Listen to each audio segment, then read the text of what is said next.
الرياضة ولا تمت لكرة القدم ولا تمت حتى يعني للشخصية الإماراتية وأنا ألوم رجال الأمن وألوم رجال الأمن على بطء ردة فعلهم على هذه الحادثة. شوف يعني مع وجود الشرطة ما زال هناك في إصرار وما زال هناك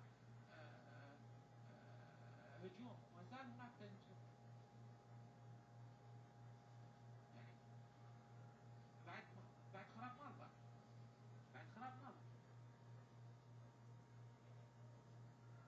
صورة مفاجئة. أنا كان يكلمني الأستاذ أحمد العثماني يقول لي كان في اشتباك بين اشتباك بهذه الطريقة بهذه الصورة أمر مرفوض تمام، أمر محبط.